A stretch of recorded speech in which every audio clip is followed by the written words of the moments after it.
Hey guys, welcome next episode of our web design tutorial series. I am Michał from mdbootstrap.com and today I will teach you how to create this.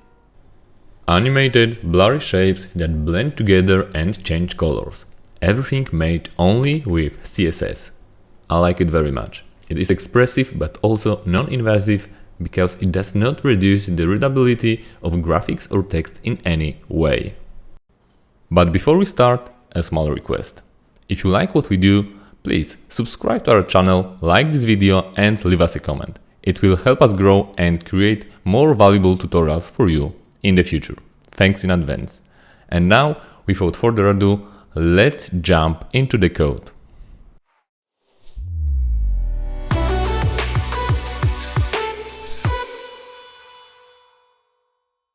In this tutorial, I will use Material Design for Bootstrap, which is a free library that greatly extends the capabilities of regular Bootstrap and provides many useful features, like for example, better look, additional components, free templates, and even a free hosting for your projects.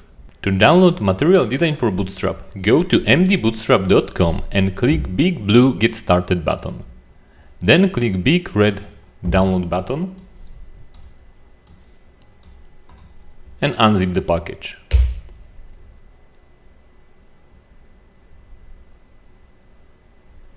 Then open it in your favorite code editor. I am using Visual Studio Code. To launch MD Bootstrap project, you need to open it in the browser. You can do it simply by dragging and dropping index.html file into the browser window. If you use Visual Studio Code Editor, you can also install extremely useful extension called Live Server.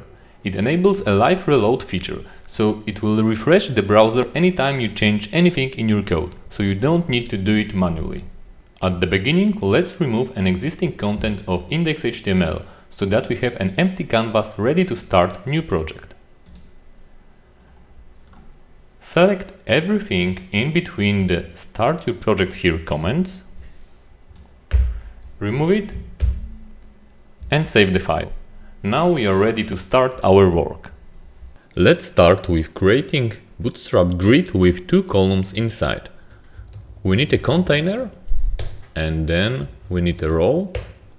Let's create the first column, call MD5, let's say, and the second column, call MD7. As you know, in Bootstrap grid, the columns have to add up to 12. In the first column, we'll recreate call to action part. So we need this heading, a paragraph and two buttons. Let's start with creating h1 element. And let's type the text.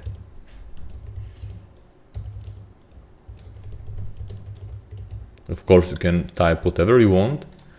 And then let's wrap this part inside of the span element. And let's break the line here. Oh, sorry. BR. And let's change the color of this part to text secondary, and let's also add a few classes to h1, display 2 to make it bigger,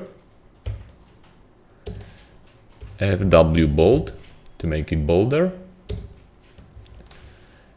and let's make letter spacing tighter. And let's add margin bottom 5. We can also decrease the height of the line by adding class LH1, and then let's create a paragraph with some lorem ipsum text, and I'm going to add a few classes too. Lit to make it bigger. Font weight normal and text muted. Let's zoom out this a bit. Now it's also a good idea to add some margin top and bottom to the container. And then let's add buttons.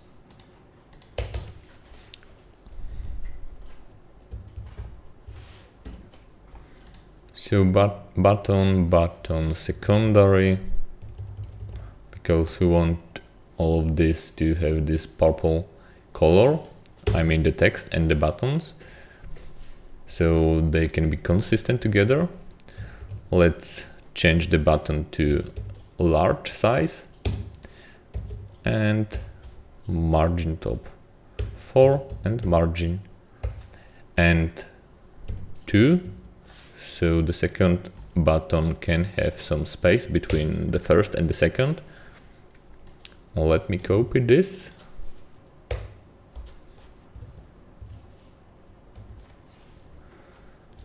And here we want to use button link, but with secondary text.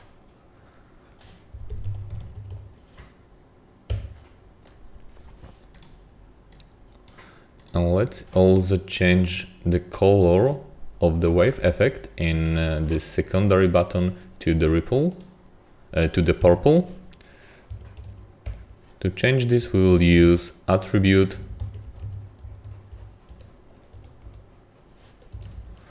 data ripple color secondary.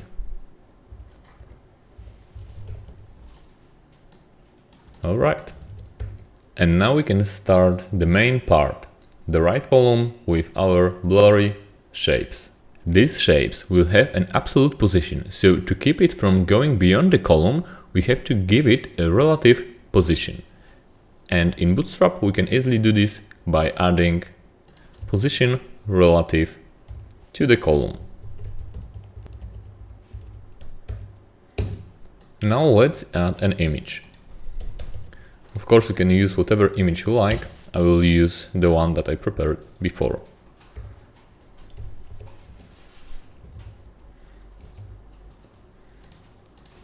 And I will add a few classes to make it responsive, so it can keep the size of the container. So W100, so it always keep the full width of the parent element, so the column in this case. And I will add some additional padding by using P5. Next, let's create shapes. We'll need 3 divs with an IDs. So the first one will be ID shape 1, and then let's add a few classes. Rounded circle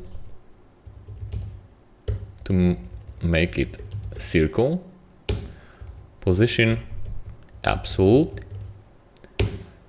Opacity 70, so it can be a bit transparent. And let me copy this 2 more times. Let's change ID to shape 2 and shape 3. And I think I forgot to close these divs, so let me add a closing tags. Alright, now it's okay. We cannot see them yet because we need to add a few lines of custom CSS. So let's go up and let's open style tags, and here let's catch our shapes. Shape 1, shape 2 and shape 3. Now let's set a minimum width to 400 pixels. Let's set height to 400 pixels. And then let's add an individual colors to each of the shape. Shape 1, background, color, and I will use the color that I prepared before in HSL format. And let me copy this 2 more times. And let's change this to shape 2 and shape 3. So the shape 2 will have this yellow,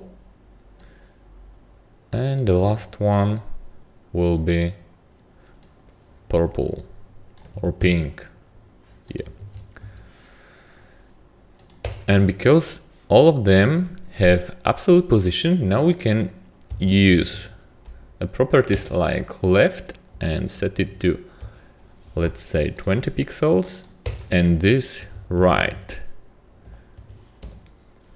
20 pixels, and the last one left 130 pixels, and top 50 pixels. Some unexpected bug here, so I think we'll need a flexbox here.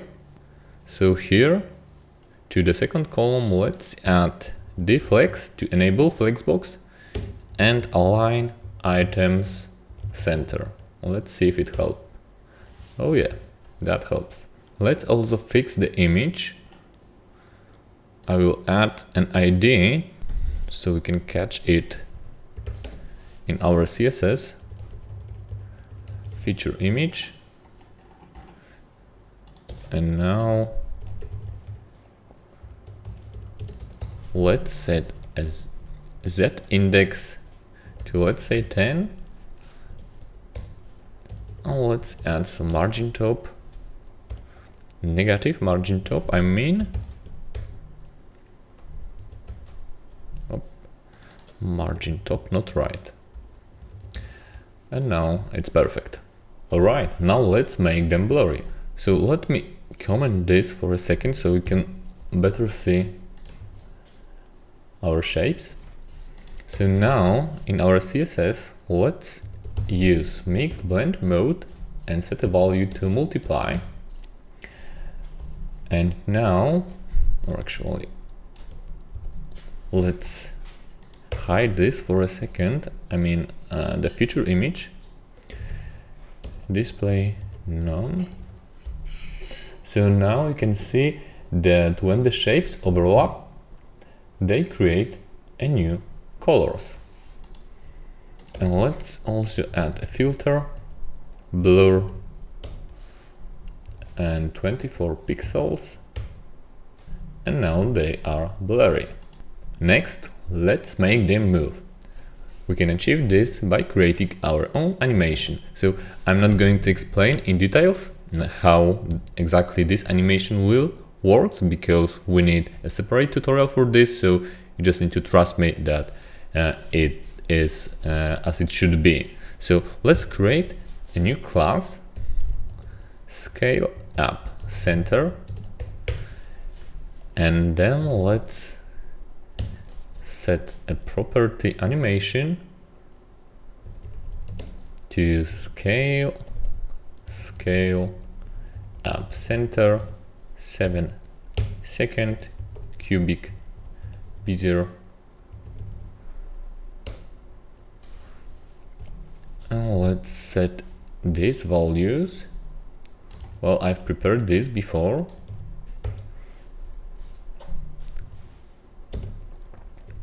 And let's also add an attribute infinite both. Then we need to set the keyframes.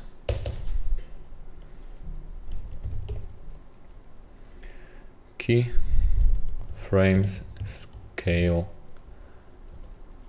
up center without a dot.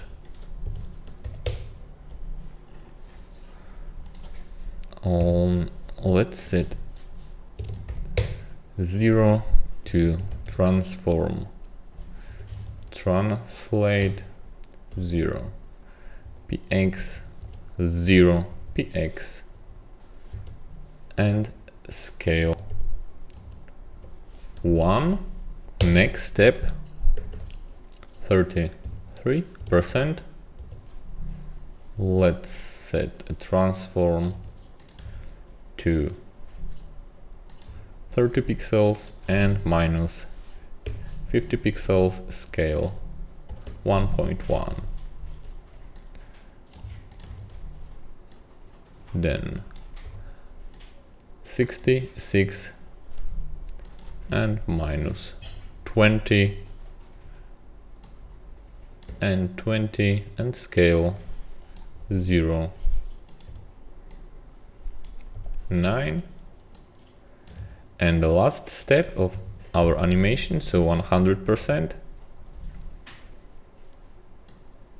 will be exactly the same as the first step. So the quick look how this animation worked. Here we define what exactly this animation should be and how long it should be, and we set it to infinite, so we don't want to finish it. Then we set keyframes and steps how this animation should proceed. So at 0%, that is a starting point, we want to be it at the starting position and the normal scale. Then we move it a bit and make it a bit bigger. Then we move it again and make it smaller. And at the end, we come back to the initial position. Alright, let's see if it works. We need to add this class to our shapes. So let's add it here, here, and here, and save the file. And yes, it works. But there is one problem. All of them move in the same direction. So how we can fix this? We can create a new class, animation, delay. Let's say 2000, and let's set a value of animation delay to 2000 millisecond. So actually to 2 seconds is the same. And let's copy this and let's also create a class animation delay for 1000 and for second. And now let's add this to the second shape and animation delay 4000 to the last shape. Let's see now. And yes, now they move different and we achieve the effect we wanted. Let's bring back our picture. So display none, remove it. Now everything works as it should. You have to admit, it was ingenious. By the way, did you know that thanks to MD Bootstrap you can use free hosting for your projects? We call it MDBGo and it's really great. Visit mdbgo.com for more information.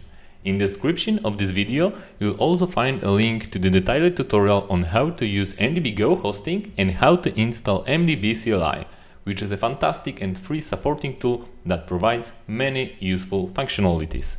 Now, let me just show you how easy it is to publish our newly created project on the internet thanks to MDBGo. I already have MDB CLI installed on my computer, so now all I need to do is to run my terminal and then I need to enter the path of the project I want to upload. So here is the directory where we have downloaded the MDB package and where we have been working during this tutorial. So let me just copy this path and let's enter this. And now I need to type only a single command mdb publish,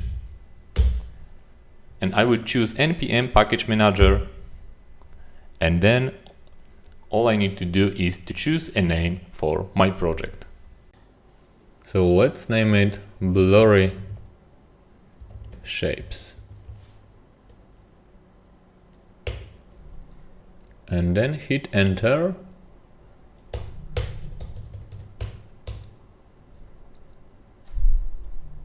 And after a few seconds, my project is available at this link. Let's see if it works as expected. And yes, it does. Extremely useful and super fast. And that's it for this tutorial. Let me know in the comments if you found it useful. Don't forget to subscribe to our channel and join our Facebook group. Thank you for watching and see you in the next tutorial.